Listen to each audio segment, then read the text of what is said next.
It's hard to tell whether you're in the good old days, whether you're either in them or out of them. In fact, it's hard to tell what's a good show when you're a kid. You just watch mindlessly, letting your brain go on autopilot as the screen entertains, relaxes, and unwinds after a brutal day at school. But as you switch between channels, there's something about this particular show that's different from all the others. But that difference makes it stand out. That difference makes it mean something, makes it tangible. It's hard to know where to start. In fact, I've procrastinated about making this video for years solely because of that problem, solely because there was so much to talk about, so much editing, so much writing.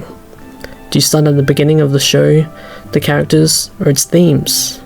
Yes, this is about Detentionaire, and how amazing of a show it was. While yes, I am an adult, the impact that childhood shows have on you while just being a kid is immense. I was in year 6 to 7 when I first started watching Detentionaire, and I can tell you, I wanted to be Li Ping. He was Asian, I was Asian. In fact, I wanted to be him so bad, I dressed like him. I would hope to get pranked. Anyway, at the core of the show there are the characters. Without the characters, nothing happens. Nothing can happen. And so I'll start with a very interesting pick. Brandy Silver. Brandy Silver, part of the Glamazons, at the surface just seems to be one of those rich, popular girls that has no sense of not being rich or popular. In fact, she wants to be popular so much that at first, she sucks up to Kimmy McAdams, the leader of her clique. So, Kimmy has decided that she wants to win Student of the Week this week and like every week. And maybe this comes from typical rich girl syndrome. Her parents are rich, they work hard, but they don't have enough time for their daughter, and so to compensate, they buy her gifts instead of spending time with her. Thus, since Brandy is missing parental attention, she craves that attention for popularity, yet it compensates through her clothing and her fashion brands, which her parents can clearly buy her. It's also why she craves that attention from Kimmy, because she wants that attention, that missing attention. She wants that social status, she wants that attention from other people. It's why she picks Lee and tries to date Lee after the prank occurs, so then she has a prime fresh target to increase that social status.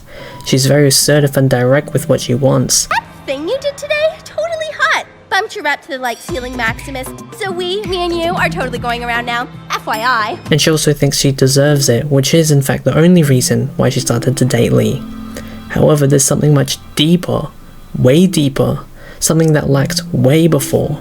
It should be also noted that this assertiveness can also be derived from that rich girl syndrome.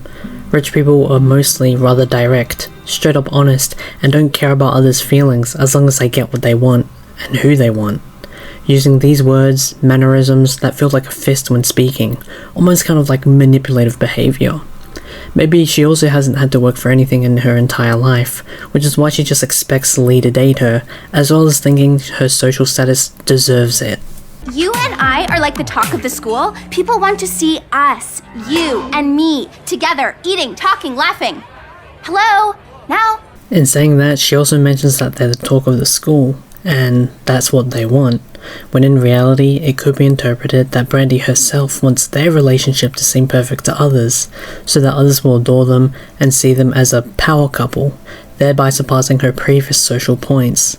And it also ties into just today's world where everyone posts about their things, and in reality relationships are breaking down, and could be a foreshadowing of that. And in the episode Skate or Die, Brandy asks Lee to help put around the stickers and the banners for Kimmy to be Student of the Week. And since Lee is her boyfriend, she also expects him to act like it, when Lee didn't exactly agree to this. And yet this also displays some communication problems just as a starting relationship as well. There's so much that's unknown that Lee doesn't know he has to do unless it's communicated. But still, she also sees Lee as someone she can share life with, including the workload she's expected to do for the Glamazons. In a certain scene, Cam offers to help out, in which Brandy reluctantly accepts. In my opinion, although it may not seem like it to other people, I do think it was kind of manipulative for her to get Lee to try and help her because he is her boyfriend, which is proven because even though she accepts Cam helping, she probably does it to just get rid of him, even though she does find him annoying. Again, in the episode Skate or Die, Brandy gets kind of obsessive of how Lee's acting, in which he kisses her to stop it, and she gets pissed about it, pissed about how he's acting. It's clear that even though Brandy may not intend to, she clearly has some sort of feelings for Lee so quickly, and maybe even some possessiveness. And maybe she genuinely wants to spend time with her boyfriend, but says so in a way that may not seem like it, in a mean and angry way. But maybe she's also afraid that showing feelings and being all lovey-dovey is not exactly good for her status. Maybe a good relationship with positive interactions, but actually showing those feelings, maybe not. Maybe she's also afraid that showing these feelings outwardly and in a positive way will change her from the inside out, and therefore may not be good for the Glamazons. In another certain scene, Brandy explains how this is actually her first kiss, and maybe it felt right, maybe it didn't, and rightfully so. And this is a moment where there's a little twist. Someone's so assertive, maybe even dominant, and yet that was her first kiss. This is somewhat surprising, as you would think she has kissed a lot of people and had a lot of boyfriends to have the kissy times given her status, and yet that was her first. And yet this is where also the real Brandy comes out, wondering if things feel right and feels real, questioning herself and what she actually wants, rather than a parade that she has to also put on for the Glamazons. Okay, seriously? Like, why are you on the phone when you should be here? About that, see, I'm grounded And this is a way important party! It's my first event as an official Glamazon. Kimmy is all over me. You get your butt over here like 10 minutes ago! Or I'll tell Barrage that you've been sneaking out of detention! There's obviously expectations of Brandy, and it's understandable that she wants to be popular, and that there is an expectation and need for her to impress the leader of her clique. Most of us have gone through that phase of wanting to be popular, wanting all that attention, wanting friends, so it is understandable that Brandy really does want to impress Kimmy. In saying that, she probably thinks by being popular she would get those genuine friends when it's even faker out there. Aside from that, she also wants someone to have her back, someone to support her, in which she expects Lee to as well. However, her execution of communicating that might not be the best, using blackmail tactics in which to get Lee to come over, in which if she just displayed her feelings properly, maybe Lee would sympathize with that and may not be forced to do that and actually want to help her and want to be with her.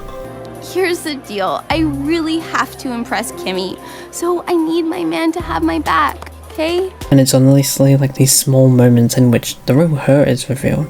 She just wants someone to have her back, to support her, to always be there for her. You can even hear it in her voice, you can hear it in her thoughts.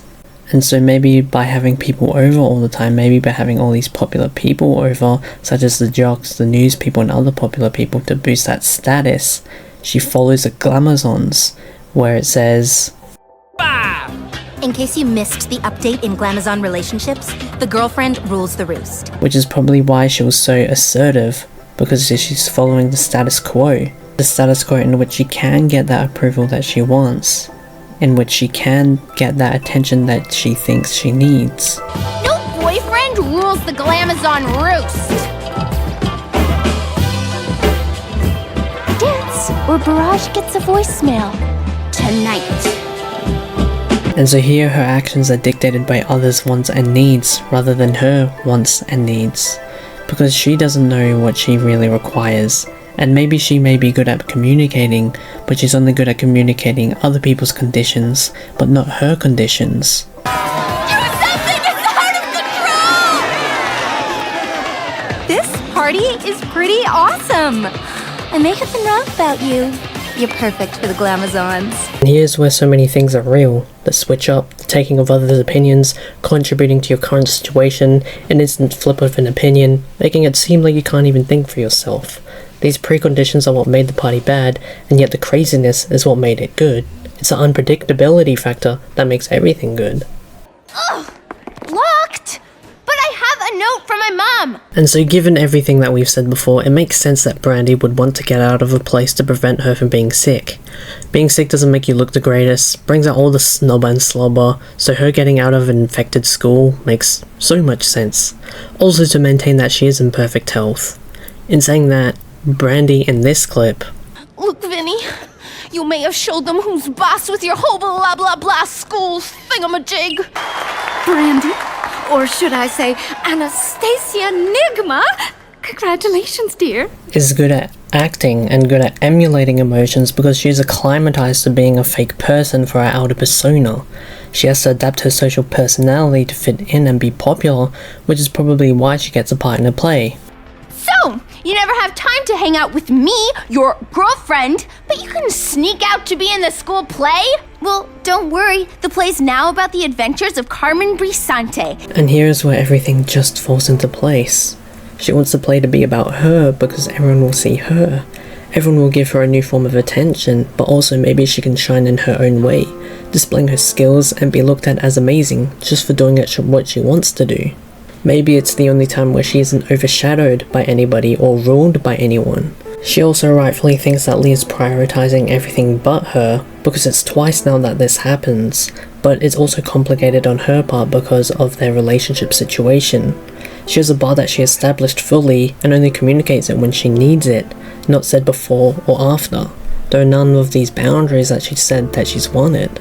Did you just do that? In the middle of my big scene? Is this another prank? I mean, who wouldn't be mad at the one opportunity you developed by yourself to be seen, and it's almost taken away from you by the person that you are dating? Brandy has every right to be mad, and immediately goes back to thinking it's one of Lee's pranks. Which is fair, but not fair at the same time because she hasn't really taken the opportunity to see what he's trying to do and what his goals are. Beneath the surface we're all complex people, but she hasn't taken the time to know what he wants and what he needs. However, we do see that Your sacrifice makes me want to cry. This fight of yours after school, if you win, I'll be the winner's girlfriend. If you lose, I'll be the at least she's respectful to their relationship and isn't a Mr. Steal Your Girl type thing. She's loyal towards her relationship and will continue to be in it, with that bolstering her popularity and attention as a positive side effect. Maybe she even thinks that Lee's doing it for her and is just being a bad boy. I have about 40 reasons why they'd forget you, but how could they forget me? Thinking about this globally, this popularity, this chase for social status in the end means nothing.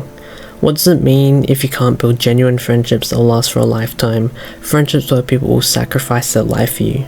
What's the point in the end when we're going to be skin and bones? All that effort for Brandy to be popular in the end is not the type that she needs. She obviously has this ego, like she's so pretty, not saying that it's also a person's personality and meaning towards someone else that contributes to that. Something that also supports this is Whatevs, it's better than staying in one place and crying about it. Are you naturally horrible, or do you work really hard at it? environment and social norms has in fact shaped Brandy to be a bitter and not so nice person, and yet maybe if she didn't conform and did be herself, she would actually be a nice person beneath the facade, as we do see later. However, this meanness could also stem from somewhere else, as I am sick of her trying to make time with my guy. she may see Tina as this threat to her relationship of Lee. Maybe she's possessive and thinks she has ownership over Lee because they are in a relationship, which is fair to respect boundaries and understandable given how she's brought up. She has something of her own, and she'd like to keep it that way, but it shows how her upbringing and the environment of the school has basically raised her. And it's raised her in different ways, like My shoes are ruined and now my hair is starting to frizz. Could this get any worse? constantly making her focus on her outwardly appearance, and that's nice and all, and it's good to look good, but one thing Brandy doesn't understand, given her childhood, is that it's okay to look bad. Sometimes it's even a positive thing. For example, it shows that you've been through hard work, or even that you've survived certain situations and are able to come through those events on top. Are you fighting over me? Please say yes. You know what? Forget the please. Just say yes. So maybe the way to her heart is to prove that you want her and appreciate her time, and to fight for her heart. Something attuned and similar to the lines of the olden times of chivalry. Something that also dramatizes and gets people speaking about her as well. Any publicity is good publicity, as the saying goes, but something old-fashioned as well is Oh well. I guess you'll also have to miss the revenge spree! Oh look, the moving target herself. good old-fashioned revenge, in which maybe I was wrong about any publicity being good publicity. However, in any context, if anyone was put in this situation, you would be understandably mad. You would want to take revenge, but since this actually does mean so much to Brandy, she's actually willing to execute these plans in a life-changing way and do the same what happened to her to Tina to better understand her in a way. Kimmy, Kim, sit right here. Okay, yeah, don't mind if I do, bro. Everyone's embarrassed. Steve thinks he may have sucked his thumb. We didn't have fresh makeup on.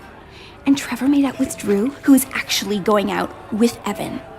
It's also interesting that despite the negative effects of portraying yourself and emulating yourself to be like others, to be liked, it also develops some other skills in a way, one of the main ones being socializing.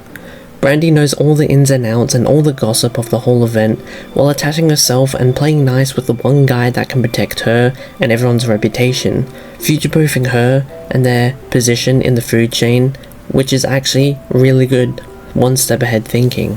One thing she's also one step ahead in is her... Aren't you gonna ask me about my day? It's morning. We just got here. When you say stuff like that, I know we need to work on this relationship.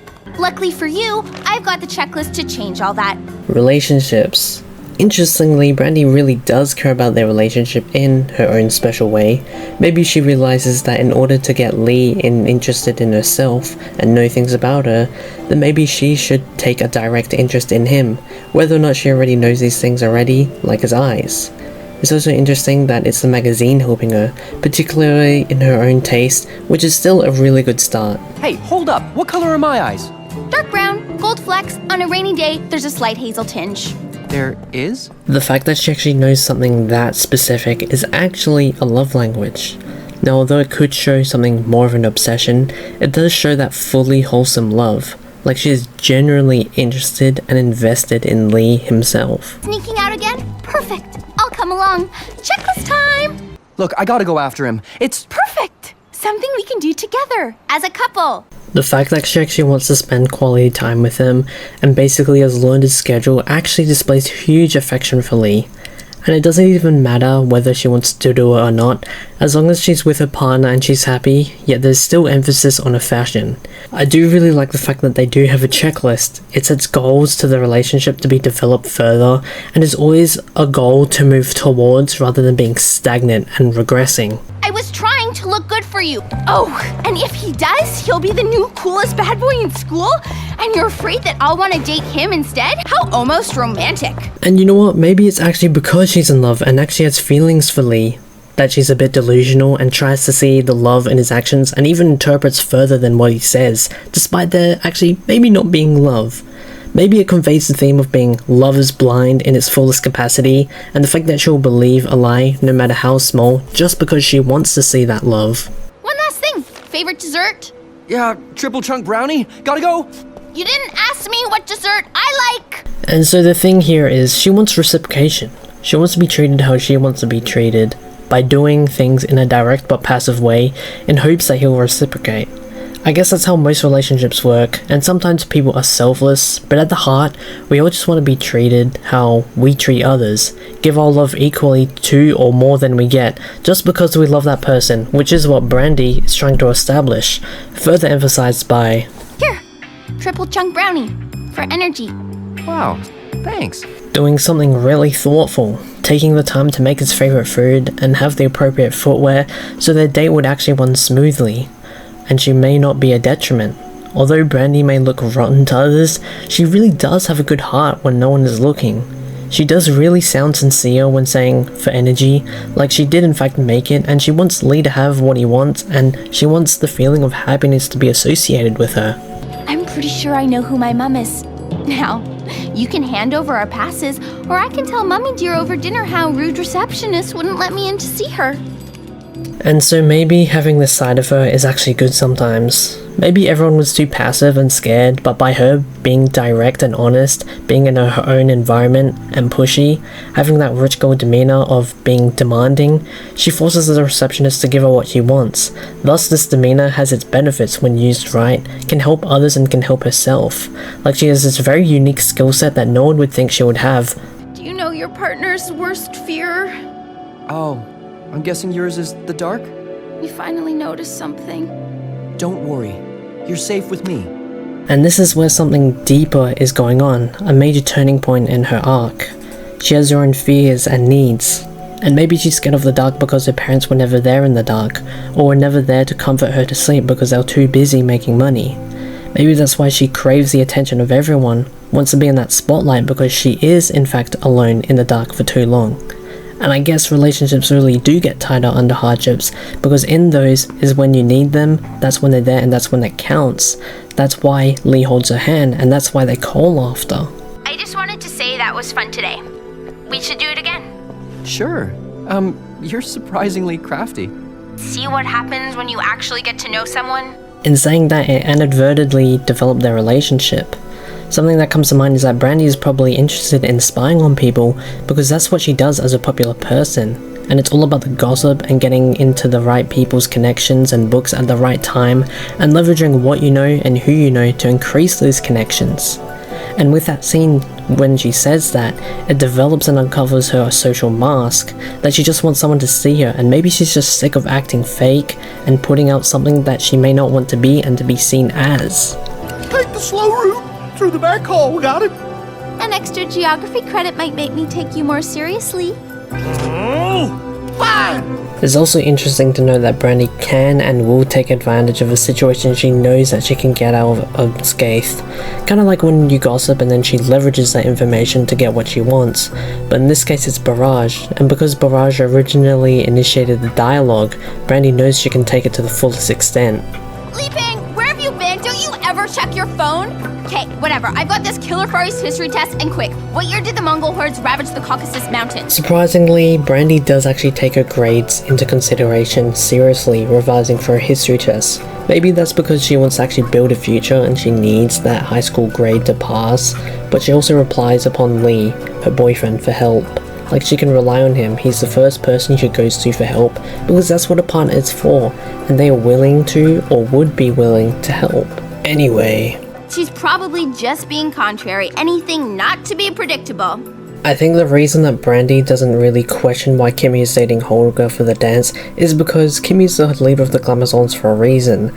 Thereby she doesn't doubt what seems to be a very odd decision. Lee missed his chance. I am moving on. I am not playing second fiddle to Tina Kui. I am so first fiddle. And so Brandy in her perspective is right here. Lee has shown minimum interest in her to the point where the only reason why he really interacts with her is either because he's forced to, or to help him in his investigations, and clearly that's not okay, and justifiably so. And thus she wants someone that can take care of her, and someone who has consistently done that is Cam, which is why she asks him, and then gets pissed off after when Cam gets brainwashed and asks Kimmy, and understandably so. Cam, don't go in there! It's a trap! So you warned Cam about a trap, but not me. The dance is tonight, and you still haven't asked me. Why would I ask you when you've already asked Cam?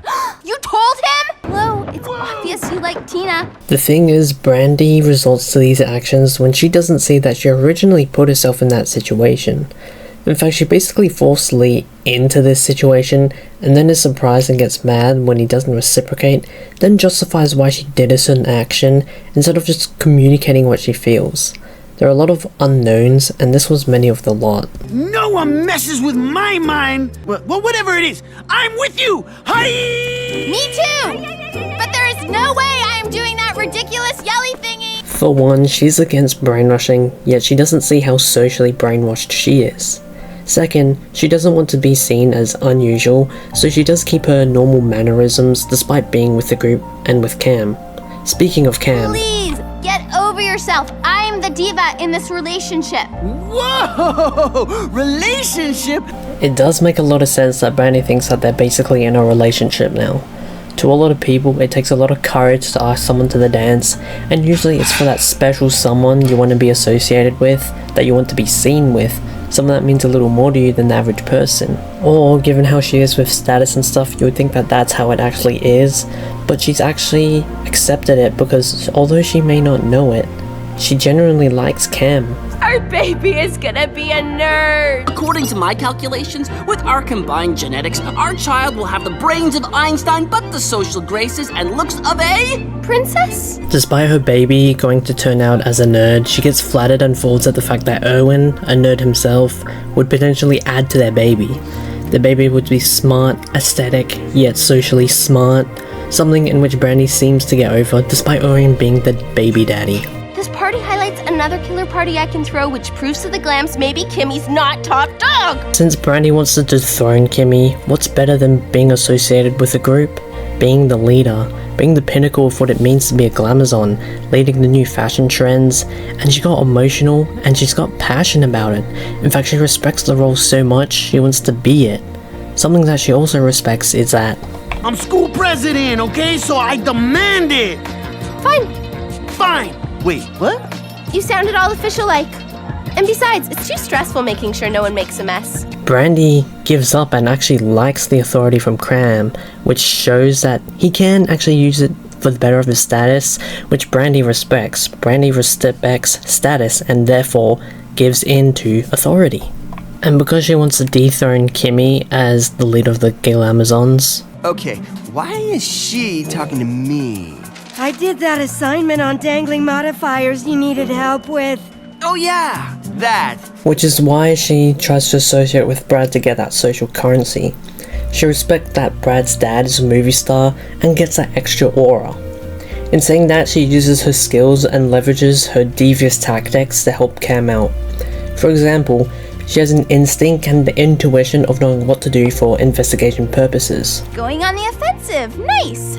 So, got any leads? Do you have any common friends, enemies, frenemies? Someone targeted all of you. So, what do you all have in common? She uses her social skills to get information out and really feel people out and their intentions. Him and his pal Cyrus. I wish there was some clever way to get back at them. And maybe crush a few jocks along the way. You know, a little harmless blackmail? You could say she prods and has insane social deduction skills, kind of like being the Sherlock Holmes of gossips and conversations, and she brings into topics very lightly but very manipulatively into getting what she wants. Keep going. BRB. You can at least say thanks for being such an awesome girlfriend. Hello, are you aware that you can get fingerprints by using a liquid known as ink? I mean, Brandy here is an awesome girlfriend. She's actively involved in nailing the blackmailer, coincidentally stalling Cam's image of being a cheater, but she's also been doing all the heavy lifting. However, she's also directly honest, which means no going through hoops to know what she's thinking, saving a lot of time and money with pure logistics. We break up and all of a sudden you're like, hi, I'm a ladies' man? No, and don't you dare change the subject. One touch that I really like is that it's really cool to see Lee and Brandy interacting with each other after their breakup. Usually breakups are super rough and hurtful, but in this case it's actually a good thing, and maybe it's even better that Brandy and Lee are actually friends. They can act all relaxed and there's no tension or being all over each other's back, and it's really good to see. It's really healthy. You can see that Brandy actually likes Lee platonically. She's being all touchy in a cheeky friend way, non-romantic type of way, and maybe it teaches her to actually know a person before she dates them. Speaking of Lee and Brandy, I know you like Tina. Duh. You only liked her like the whole time we were together. Don't be an idiot like everyone else, okay? You risk your life every day. No big deal, but you can't tell a girl how you feel about her? honestly, because of her pure honesty and just speaking her mind and the non-filtering of her thoughts, she actually helps Lee in a way to gather the courage and be bold and to tell Tina how he feels about her. Courage that most of us need, to not wait because nothing comes when you wait. Okay, you know what? Can you wait here? Go get her, champ. And it's crazy because she actually wants Lee to do well. She actually wants her ex to do well. No revenge because they're just teenage kids both navigating their love lives. In this, she also mentions how Lee still liked Tina, and I think this is because of her social mask. Because of how she pieces herself together, she can piece other people up, and she's able to use and see through the lines of how people portray themselves. It's interesting to see that what she has done to be able to make herself more versatile and more skilled, although in order to reach that level it does come with its downsides, some of which are: the king is dead. How does it feel? I hope it feels awful. My Cammy may be gone, but he will not be forgotten. things such as grasping for that little extra bit of exposure and capitalizing on it, knowing how to spin things or to direct the blow of Cam and to make people feel bad and sympathize with her instead. It must take a lot of energy and a lot of thinking to pull this off, but also... Fact, when Camilo Martinez was school president, nobody had lice. Lice wizard, lice wizard, lice wizard, lice wizard, lice wizard. Brandy would make a really good lawyer, giving facts that no one can dispute, timelines everyone knows is true, and yet makes the whole wizard niche thing a negative thing. However, back on the downsides of things. Hold on. Mom! Someone's at the door!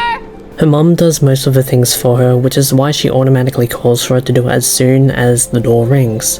And maybe this is slight laziness, however, as we see later, she's also a bit bitter that both girls that like Lee have come on a Lee mission, almost like a slap in the face. What are your likes, dislikes, fears, ambitions?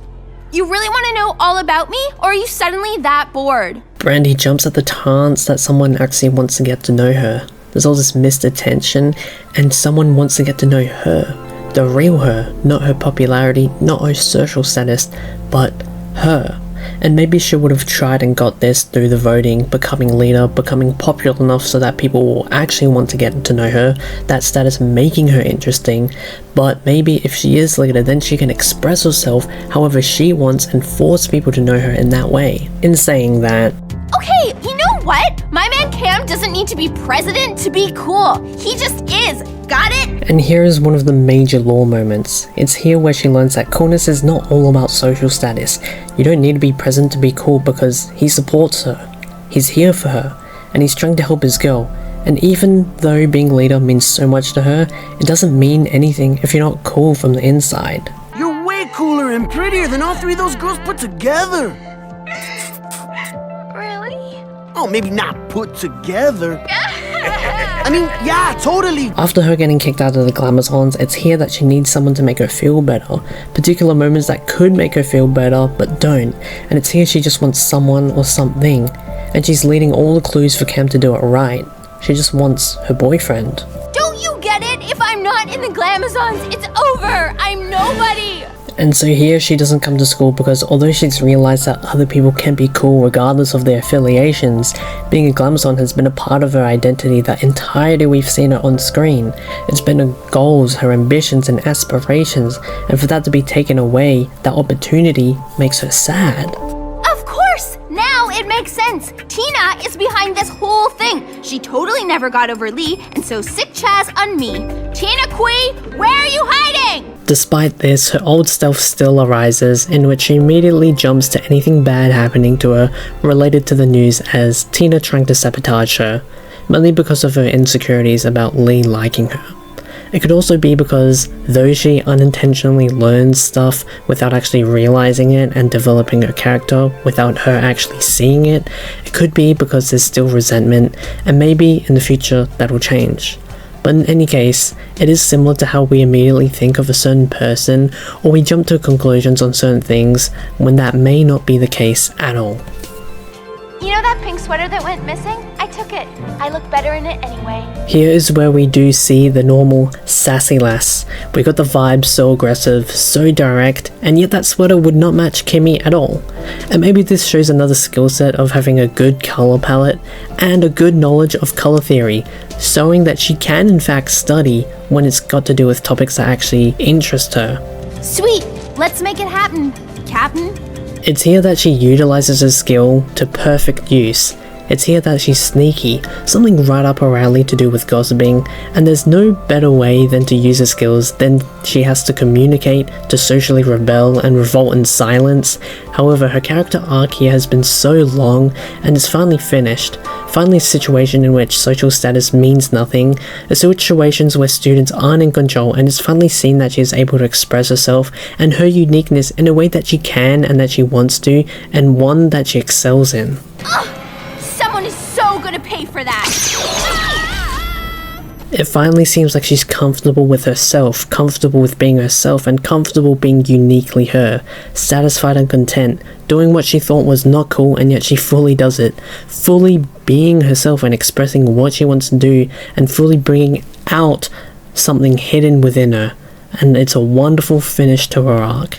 Anyway, that's the end of the video. Thanks for watching.